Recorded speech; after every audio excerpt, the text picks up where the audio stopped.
So good afternoon, everybody, and welcome to our Delaware Pathways to Apprenticeship class graduation for class 3 and 4.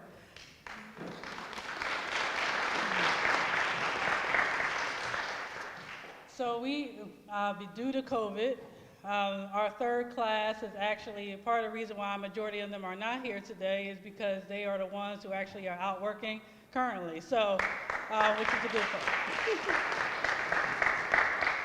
So they had a break in between theirs. They actually finished May 1st of this year and finished up their Gen Con, which was their boot camp, 2 weeks. So they were on delay for a while. They started actually at the end of August. So glad that they're doing what they are now so that we make sure we can continue the movement. So for class 4, which they think, as they will tell you, they're the best class. Class number 4, just to give you a quick background on Pathways to Apprenticeship, this started in 2013 in New York City, and we decided to bring it to Delaware with LEEP, which you'll hear about in a few seconds from John BLYDEN.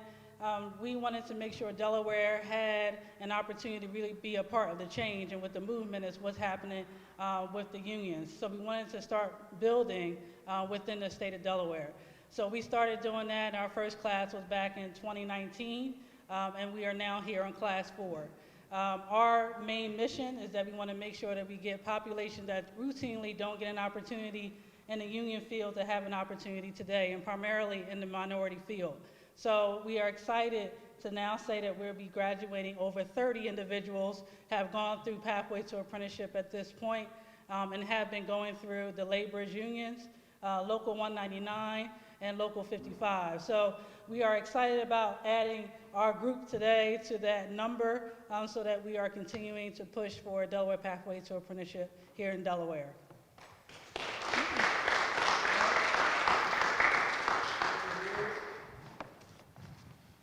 Good afternoon, everyone. My name is John BLYDEN. I'm co-chair and one of the founders of LEEP. LEEP stands for Labor, Education, Economics, and Empowerment of People. But before I go on, let me call my co-chair to come up to the front.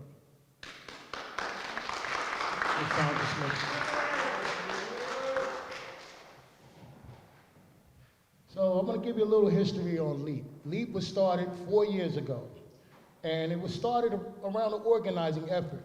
That effort was the Route 9 Corridor Library. The unions, the laborers, and the building trades were trying to get a local hire agreement, workforce agreement, where that agreement would ensure that 30% of the individuals that live in that area would have had an opportunity to work. Unfortunately, there was a newspaper article talking about the legislation, and then the next day, the legislation was pulled. And I noticed that when it was pulled, there was no outcry from the community. So I realized right away that there was a disconnect between what labor wanted and what the community wanted. So I was asked to go out to the Route 9 corridor and see what partners I could find. I got to tell you, that was both my blessing and my curse. I'm joking on the curse. That's when I met Miss Sandra Smithers. And I remember we used to sit down and talk about the problems, and we agreed on the problems, but we didn't really agree on how to approach the problem. But after time and understanding that we're going to stay committed, we realized we had to do something about this. At the same time, labor was under attack by right to work. There was a major election that was about to happen, and if this one person got in, Delaware would have been a right to work state. And I remember being in meetings, folks were saying, hey, no one in the African American community knew what right to work means. Because typically when you say, hey, you want the right to work, what would you say? Yeah, I mean, it's a really good catch line. So nobody knew that the right to work really means the right to no voice, the right to no resources, and taking away your right to bargain. So we realized right away that we needed to form an organization where we can inform our community on things that was important and bridge the gap between labor and community. So we held about 4 forums. And I remember at the first forum, the main thing folks was concerned about was jobs.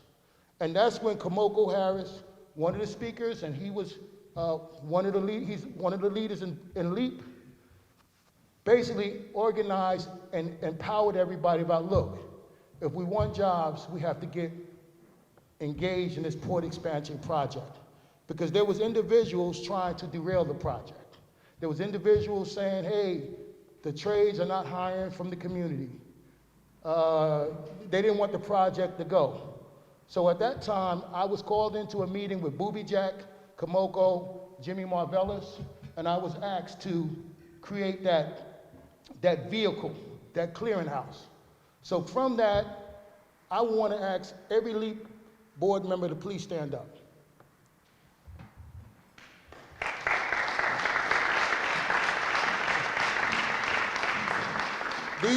These folks you see here, we spent probably a year going back and forth to New York, and we was able to grab the skeletons from the New York model.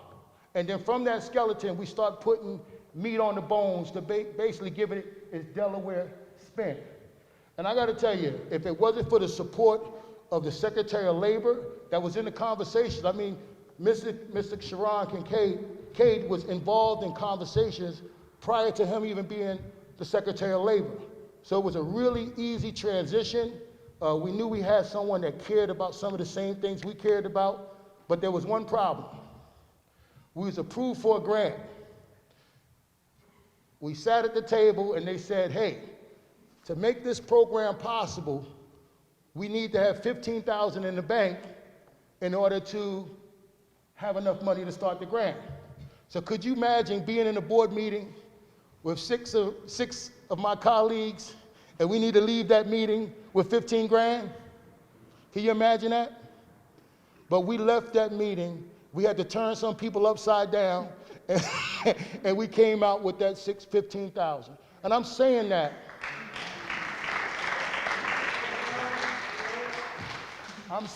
because you have people here that put their own money where their mouth is, because we believe so much in this program.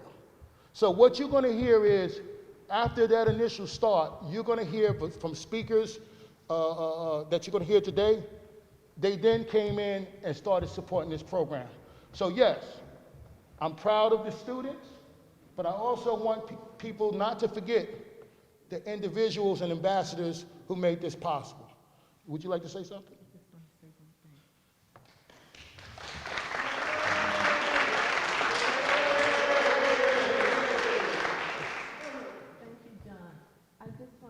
That it is a pleasure to have an opportunity to work with people whose hearts and minds and souls are in the same place, about promoting young people who don't typically have an opportunity to do the things that P2A is about. And I also want to say to the graduates of this class, this is the first class that I've had an opportunity to work with from day one.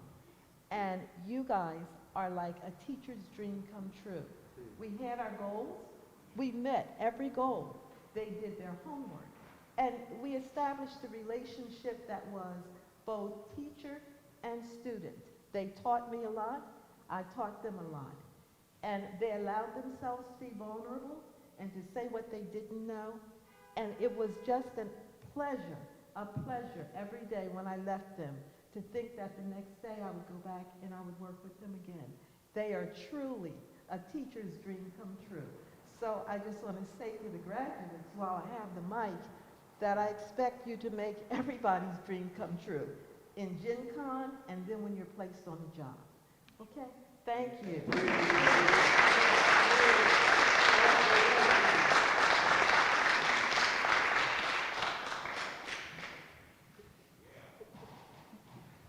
All right, we next have up our guest speakers for today, and we are going to start with our county executive, Matt Meyer.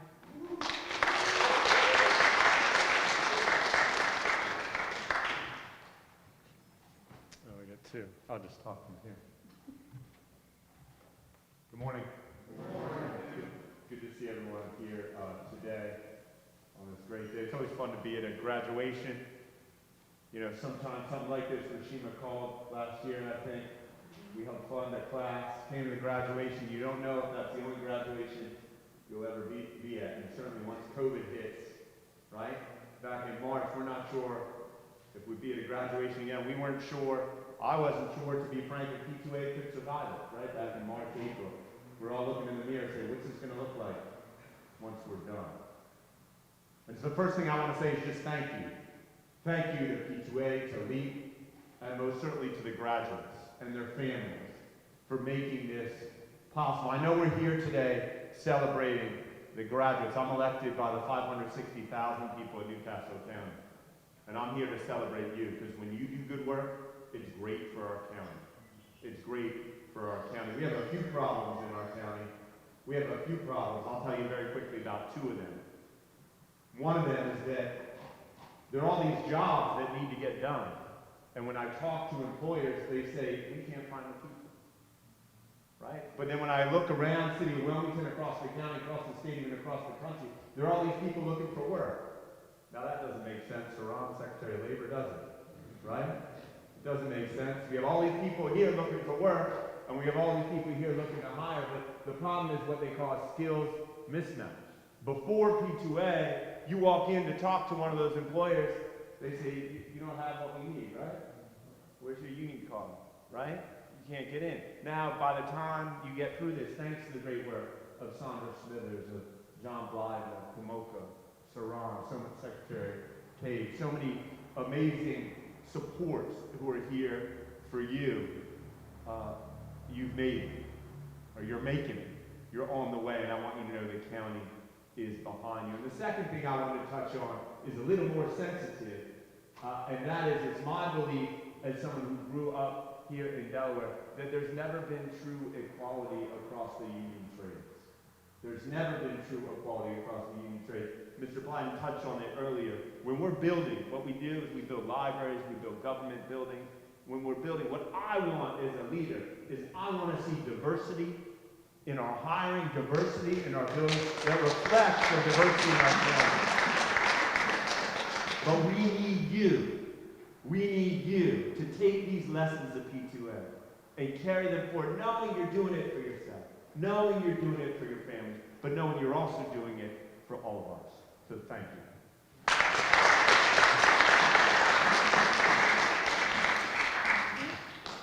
Thank you to our county executive. Next up, we have our Secretary of Labor, CERRON CADE. And I will say, CERRON has been one of the biggest supporters of Pathways to Apprenticeship since its beginning. Our program is funded because of the Department of Labor. So we want to make sure that we give that spotlight because, again, you and the county executive made sure that P2A exists. So thank you. Thank you. Give yourselves one more round of applause for the families and the folks who are here supporting these graduates. Give yourselves a round of applause. Definitely. There's no way that this happens. There's no way that these folks are able to make that commitment without people in their lives supporting them. And so you get a lot of the praise today as well. Not to say we're taking anything away from you guys, but I think it's enough love to go around. First, John is not really being completely truthful about how this whole thing started. He took out a whole lot of parts about the work that he put in, and the effort that he made being, you know, the squeaky wheel, I'd say. John and I used to, before all this COVID stuff, we used to work out together. It don't look like it for me, but it looked like it's coming. We used to work out together. And let me tell you something. First of all, don't like go out and work out with John and just like think you're gonna just like have a chill time. Like this dude is ridiculous. And so, you know, I think it was one time, I think I had a bar over top of me, and you know, it was a little heavy. And you know, he just started asking questions about whether or not we want to support P2A. And I realized, like halfway through, that I wasn't gonna get that daggone ball off my chest if I didn't come out with the right answer. Thus, P2A was born. So you can thank John for all that.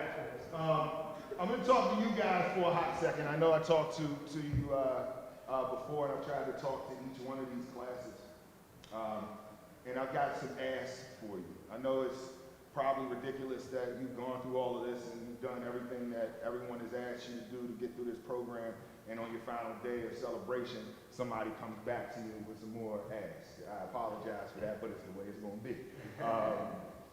First ask that I have of you, and I know you're going to do it, is every time you show up on that job site, you know, you take the things that you learn from the great folks in this room, and you do the best possible job because there's eyes watching you. All right? I just want you to know that. There are people who want to judge this program, judge you, judge John, judge the next classes that come after you based on the work and the commitment from you once you hit that job site. So we put our money where our mouths are.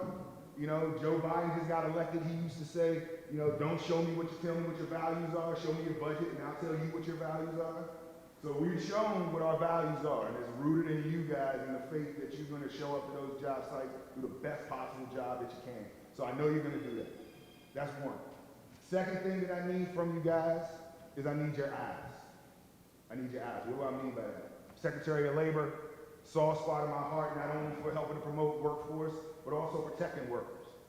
Workers in our state and in our country are under attack, not just from policy, and decisions that are made in halls and Congress and in state legislatures, but they're, you know, under attack by some employers out there. Not all, but some employers who would steal money out of your pocket and food off of your table at the snap of a finger if they could. And it's the responsibility of every single one of us to, when we see something, report that back to the Department of Labor. I've worked with John and numerous members of the trades and businesses to identify businesses who have tried to take advantage of workers.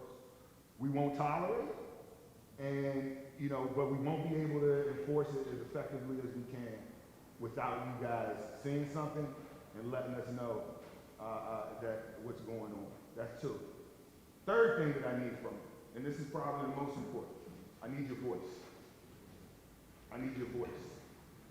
It is not enough for you to leave here with all this good information that you've received and all this great training that you've received and not speak up about the issues that matter.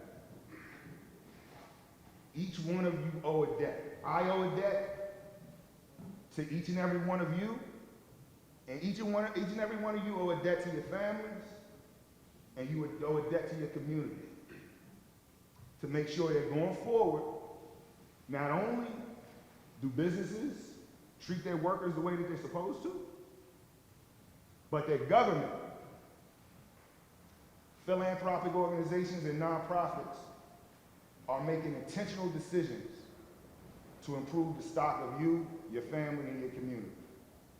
And so we depend on the voice of organized labor. We depend on the voice of like-minded elected officials. We depend on the voice of folks from LEEP. But we depend on the voice of each and every one of you to make sure that we in government are doing what we're supposed to do. If it wasn't for the fact that John was holding the bar over somebody's head,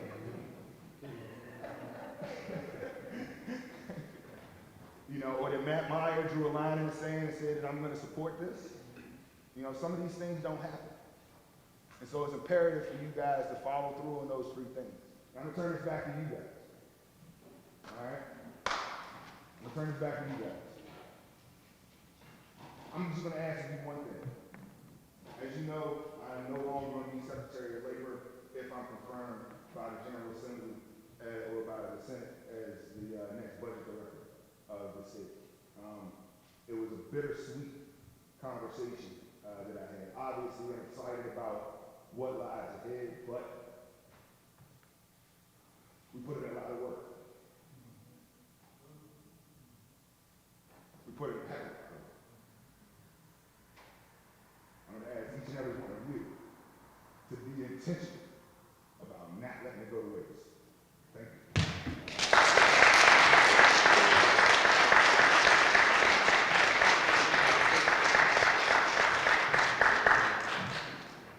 Don't be having me up here crying. Thank you,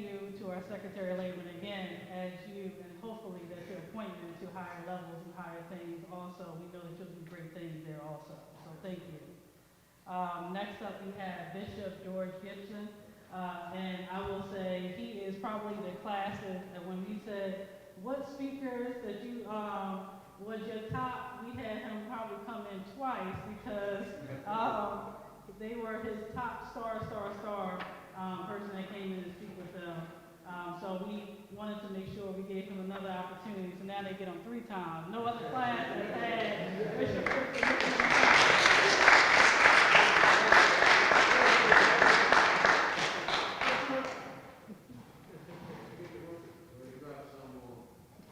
Well, good afternoon to you all, executive officials, and to those that head up with the LEEP and P2A. To this wonderful class, we hung out twice and we had a good time. We had a good time. I think that I am always encouraged when you go for your dreams, even though at times they are deferred.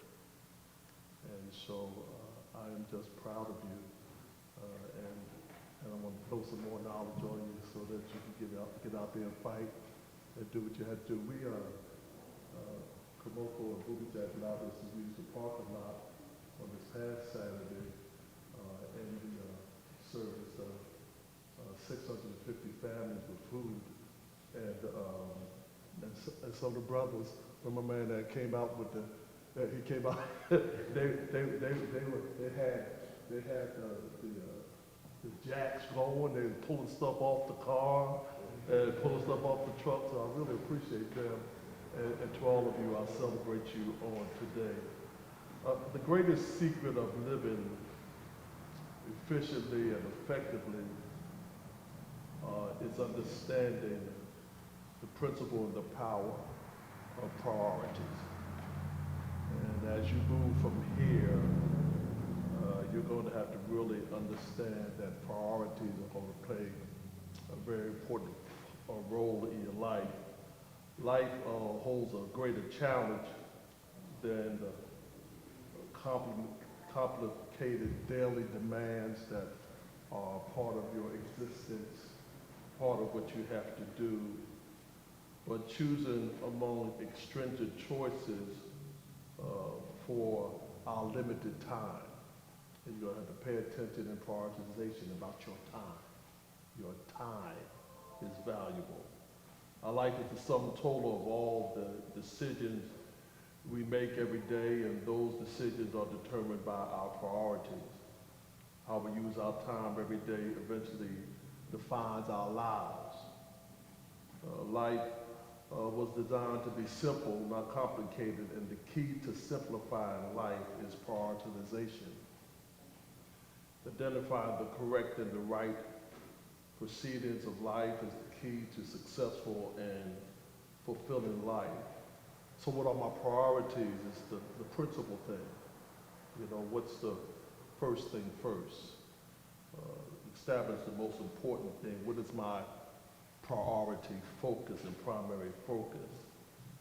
If our priorities determine the quality of life and dictate all of our actions and behavior, then it is essential that we understand and identify our priorities. The greatest mistake in life is to be busy but not effective. Life's greatest failure is to be successful in the wrong assignment. So success in life is measured by the effectiveness that is used by one's time. So you have to treasure the time, and I'm gonna cut across the field here. Failure to establish correct priorities cause you to waste your 2 most important commodities, your time and your energy. So I'm not wasting any more of my life, and you can't consume any more of my time. You cannot give your life in a priority way for somebody who takes you in a secondary span. So you got to make sure that you do 3 things that I call have a teachable head, have a tender heart, and have a tough eye. You have to have a teachable head because you got to know that you don't know everything. And it's all right not to know everything. You need to ask somebody. So you have to ask questions. Part of life's journey is realizing that I must be willing to ask the tough questions to get the answer that I need to move from one station to the next. I must have a teachable head, and I must have a tender heart. I must have sensitivity. I must have compassion for other people. That life is not about you. The sun does not rise and set on you. You have to be a person that is willing to give it away. The only way you ascertain something is that you have to give it away. So you have to have a teachable head, a tender heart, but you have to have tough hide. You got to take a licking and keep on taking. You're going to get knocked down. It's part of the game. You got to stay in the game and stay in the field. I had a whole lot of stuff I was talking about, but we got other people here. Let me just drop this last one. In the study of beehive, when you hear the beehive buzzing, it is activity going on in each single comb. There's a pinhole at the top of every comb in the beehive. What is going on is that the bee is constantly flexing and buzzing and working his muscles, hitting the top of the comb. He has to burst through the hole, the little pinhole. So he keeps working, and he keeps struggling, and he keeps straining until he breaks through the comb, because the bee, his size, says he doesn't supposed to be able to fly. But because of how fast his wings move, he is able to defy the law of gravity and fly against the odds of those that said he couldn't fly. So I come to say to you, keep flexing. Keep buzzing, keep struggling. Struggling is part of it. Suffering is part of it. Everything that you go through in life is part of you busting through the comb to defy the odds that said you couldn't fly. I come to encourage you, fly every day. How y'all doing today?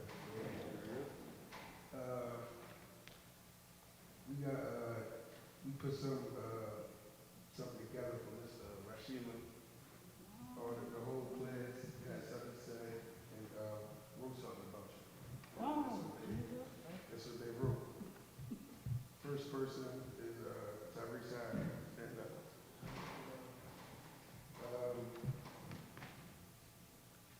Miss RYSHEEMA, you are such a wonderful leader, mentor. She never abused her power. She will help you in many ways possible.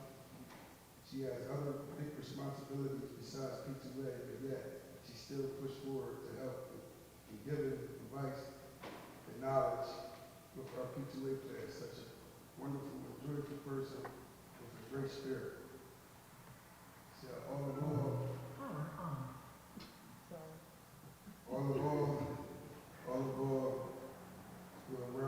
you're a round-driven female that help others and can go forward. She is grounded in a great role model for all human, especially females.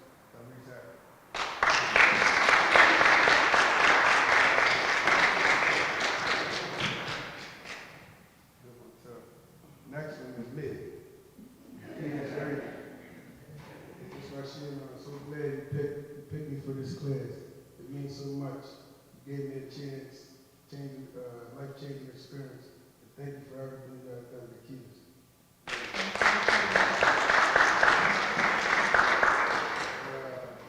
Next person is Mr. Smith. Stand up. This is Smith. You are appreciated. I'm glad you gave me a chance. You gave me a chance. And thank you.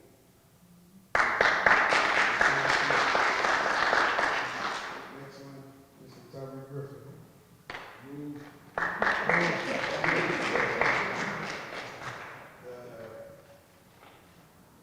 Thank you, Ms. RYSHEEMA, for appreciate you for accepting me in this program.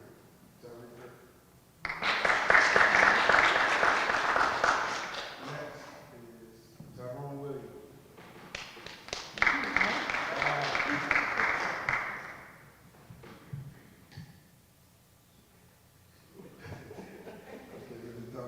Thank you for sacrificing the commitment and helping us get through P2A program and better ourselves. Tyrone Williams.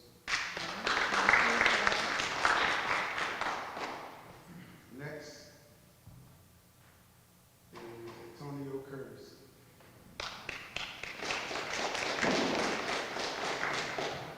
Boy, man, you came a long way too, man. You came a long way. I'm proud of you too, man. Mr. Curtis, what he had to say was, Ms. Rashima, thank you for being a positive inspiration in my life and believing in me and pushing me to strive better. May peace and blessing be placed upon you. Antonio Curtis. Next is Dewan Tucker. Move. Thank you for taking your time and helping me start start the P2A program. Dewan Tucker. Next is Joshua Brown. There we go.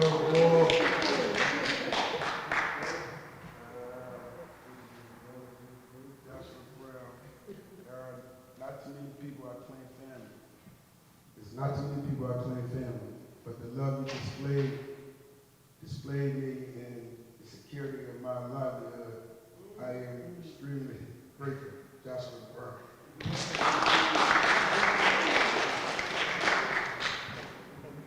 That's what we have to say. Thank you.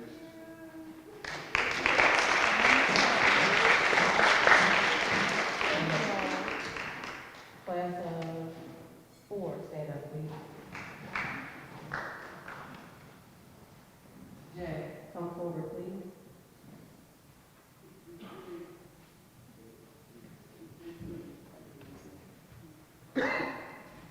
Ms. Smithers, can you come forward, please?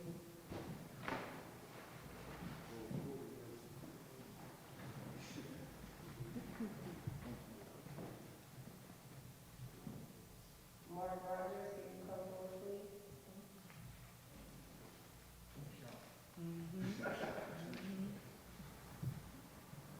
John, can you also come forward, please?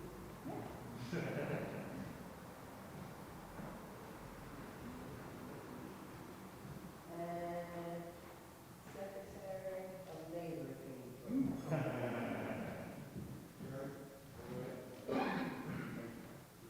On behalf of Class 4, Class 3, Class 1, Class 2, and all of these people you see to your left, surrounded by love and family, we honor you in front of everyone. We give you a little token of our appreciation.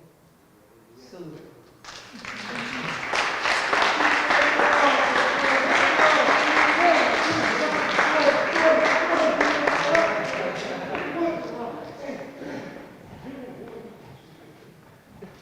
You know what? You might be the next best man.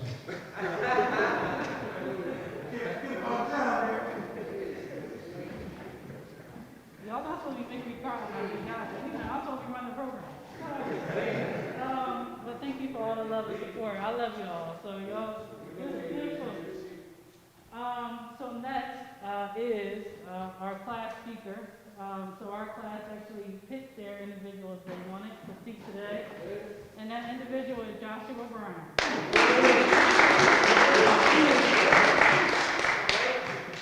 Mr. Too Fly.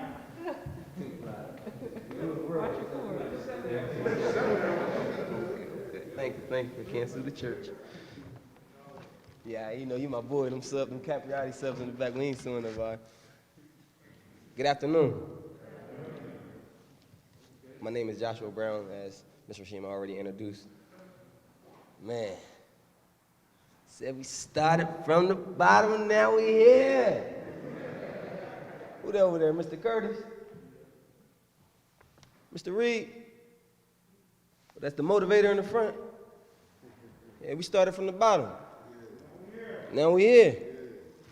And y'all don't hear me. Y'all going to in a minute, though.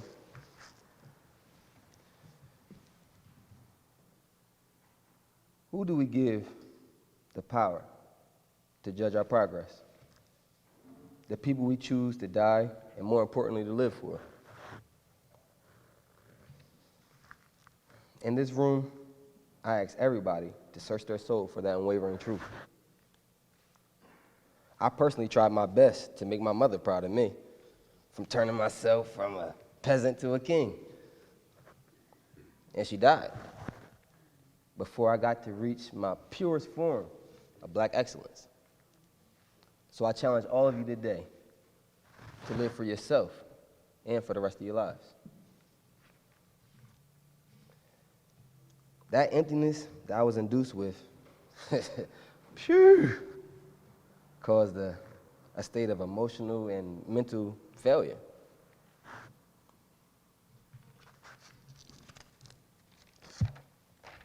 But we started from the bottom. Now we're here, gentlemen. Yet we're here today in spite of, not because of the past, my brothers. No matter how many scars we received or lashes we took, when we had to crawl, we crawled. We stood tall, even in the midst of all our adversities. In the ice-cold, tundrous feeling of a jail cell, we stood tall, while being magnanimous to the oppression and the chastisement of the police, disguised as sheep, only to prey on us as wolves. Did you know a wolf can smell the blood of a wounded animal from 1.5 miles away?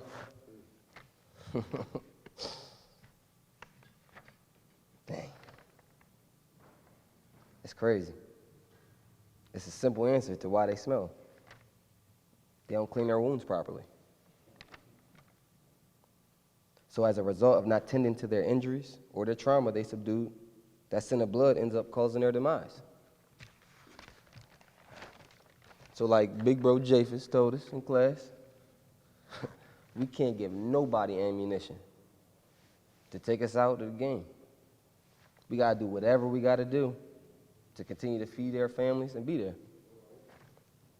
That's what we've done for the past 6 weeks and are continuing to do. Even at this very moment, we're cleaning our wounds. This is a start to a beautiful chapter, not just a finishing one. My man, Bishop Gibson. He showed us different ways to proceed in our life journey. We're union brothers now. I can prove that to be true. That day in class, Bishop instructed us all to write down 4 of our greatest fears. See, I don't know about y'all, but I ain't cap about my greatest fear. I trusted all of y'all in that room enough to tell the truth, because we brothers. Y'all remember what I said? More than anything in the world, I fear being forgotten. Legacy. A gift of anything handed down from a past ancestor or a predecessor. That's legacy.